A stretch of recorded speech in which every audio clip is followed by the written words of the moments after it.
Welcome to While We Were Distracted, the podcast where we explore topics that often get overshadowed in the rush of daily life.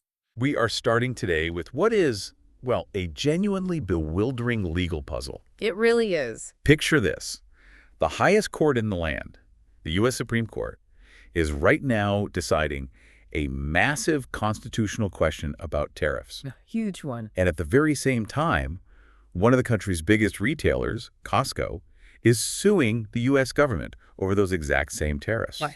Filing an entirely new urgent complaint. It seems illogical, doesn't it? It does. Why would you invest in a costly separate legal fight when the core question, are these taxes even legitimate, is about to be settled? You'd think most companies would just, well, sit tight, wait for the ruling. Exactly. So our deep dive today is all about explaining this collision of law and procedure. We're going to look at the high-stakes constitutional challenge first. The one that's already at the Supreme Court. And then we're going to dive into the truly urgent administrative maneuvering Costco's tactical lawsuit. Because it turns out it's a necessary step to protect, potentially, hundreds of millions of dollars in refunds. And that's true regardless of how the Supreme Court rules. This is a perfect window into how government processes, these administrative deadlines can force a company's hand. Even when a fundamental principle of law is still up for debate. Yes. If they don't move now, they might win the war but lose all their money. Okay, so let's start with the source of the conflict. We're talking about tariffs imposed by the prior administration. That's right. And they were imposed using a 1977 law called the International Emergency Economic Powers Act. Most people just call it IEEPA. IEPA. And these weren't your standard trade dispute duties. No, not at all. The administration used IEPA as the legal authority to impose these really wide-ranging duties. They were called the reciprocal and fentanyl tariffs. And they were applied broadly. Very broadly. To imports from dozens of nations, critically, of course, China, but also major trading partners like Canada and Mexico. So before we get to the lawsuits, let's talk about that tool, IEEPA. It sounds powerful, but what was it actually designed for? It wasn't meant for raising general revenue, was it? Oh, not at all. IEEPA was actually a post-Watergate reform. Congress passed it to limit the president's power to just declare national emergencies. Crucially, it was designed to give the president tools to control assets or regulate transactions with, say, hostile foreign entities. So like during a crisis? Exactly. Think freezing bank accounts, imposing sanctions, restricting communication with an enemy state. It was never intended to be a mechanism for broad, systematic tariffs. Which is fundamentally a taxing function. Precisamente. That's Congress's job. So what specific authority did the administration claim under IEEPA that let them apply these taxes? They used Section 122 of the Act. The argument was that they needed tariffs to address extraordinary threats to the U.S. economy. Namely? Well, things like trade imbalances and the opioid crisis, which they linked to fentanyl precursors. The legal theory was that because IEPA lets the president regulate financial transactions, imposing a tariff, which affects the financial flow of imports, falls under that umbrella. Right. Okay. That brings us to the core constitutional fight. The lower courts, they push back on that interpretation pretty hard. They did. They consistently rejected the idea that IEPA provided this authority. It began at the Court of International Trade, which found the president overstepped his bounds. And then that was affirmed by a crucial 7-4 ruling at the U.S. Court of Appeals for the Federal Circuit. A very strong signal, that 7-4 ruling. So what was the constitutional principle they cited? What was the basis for striking it down? They went straight to the Constitution, Article 1, Section 8. The taxing power. Exactly. That section explicitly gives the power to impose taxes, duties, imposts, tariffs exclusively to the legislative branch, to Congress. So the court was drawing a really clear line. Very clear line. The Federal Circuit majority basically said tariffs are a core congressional power, and letting the executive use an emergency act like this to levy taxes is, well, it's an unconstitutional delegation of that power. Congress can't just hand over its taxing authority. That was the argument. Which sets up this fascinating fight at the Supreme Court. The administration appealed, the court took the case on an accelerated basis, and they held arguments on November 5th. They did. So what did we learn from those arguments? This is where you really have to read the judicial tea leaf. We do, and the initial reaction was highly unfavorable to the administration's case. Legal experts noted what they called a notable skepticism. From everyone. Pretty much. across the ideological spectrum. For example, Justices Kagan and Sotomayor, they focused heavily on the historical context. Okay. They were asking, if IEPA really granted this vast power, why didn't Congress just say that? Say that it included the power to impose tariffs. They seemed worried about opening a regulatory floodgate. So the liberal wing was concerned about the scope of the power. What about the conservative side? Well, you had Justice Gorsuch, who is known for his focus on the non-delegation doctrine. Right, the idea that Congress can't delegate its core powers. Exactly. He asked some really sharp questions about whether the 1977 law was specific enough to justify this. He kept pushing on the lack of a clear limiting principle. Meaning, if this is allowed. Then what can't a president do under the guise of an economic emergency? It sounds like the administration was getting hit from two sides. On statutory grounds, that the law doesn't actually say this, and constitutional grounds. That's a perfect summary. Analysts have called it a razor-close case. But the fact that so many justices expressed this kind of profound unease, it really signals a potential defeat for the administration's position. Okay, now let's transition from that high constitutional theory to the frantic reality that importers like Costco are facing. Right, the ground level. Costco is massive, largest warehouse club operator in the U.S., over $275 billion in revenue last year.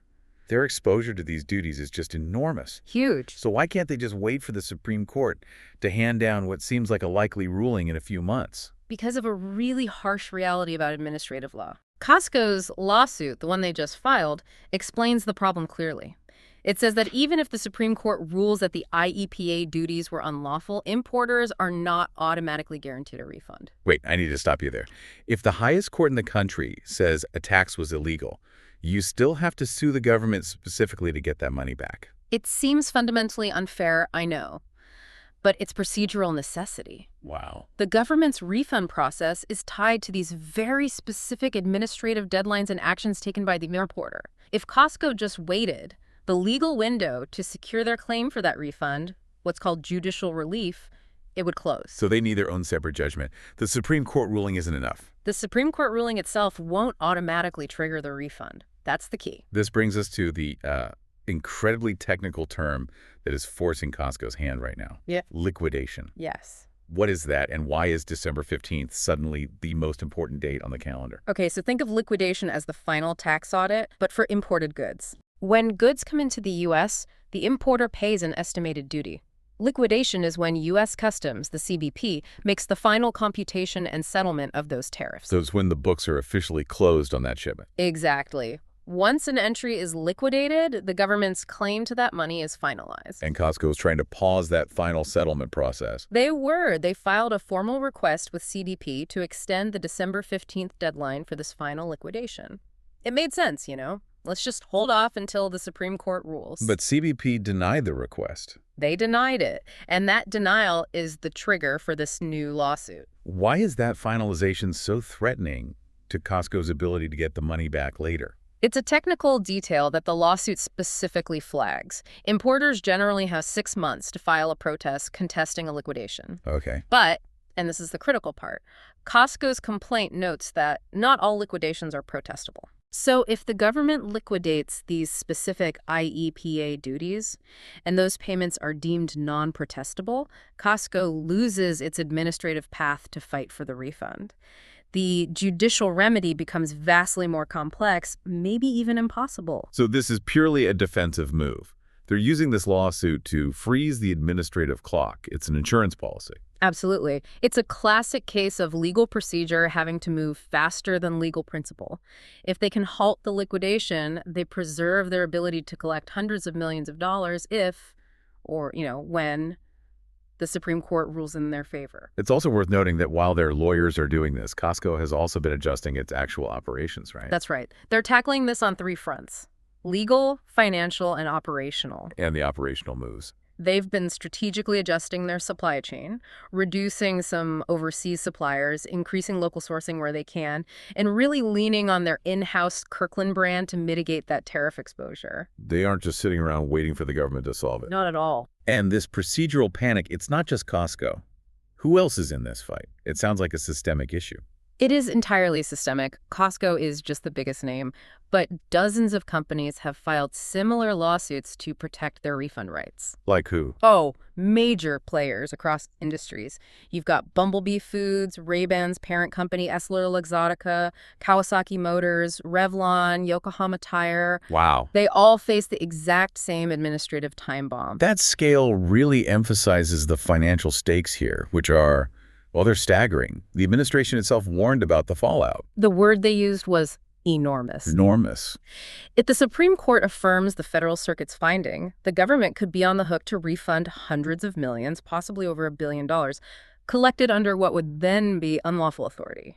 That is a massive transfer of wealth back to U.S. importers. A huge one. So with that kind of exposure, how has the administration publicly responded to all this legal chaos? Well, the White House spokesman acknowledged the seriousness of it all.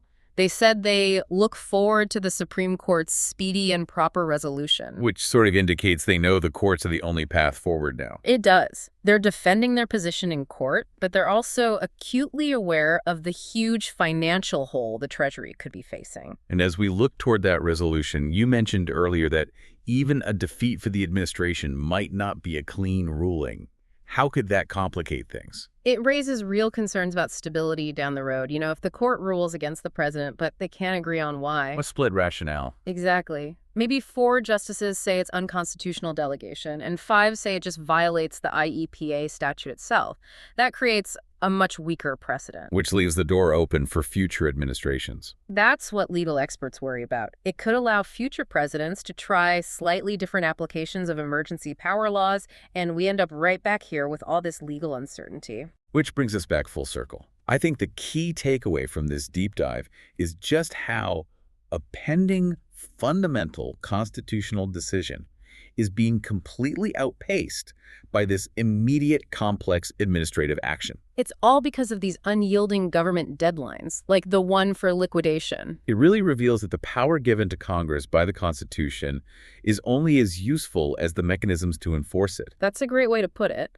If the administrative timeline, the liquidation deadline, forces individual businesses into these costly lawsuits just to preserve their right to get back unlawfully collected money, then the burden of upholding constitutional law falls on the private sector. Disproportionately, yes. And that leads us to the final thought we should leave you with. We've seen that these procedural requirements are dictating litigation strategy, even with the Supreme Court about to rule. So the question for you to consider is this.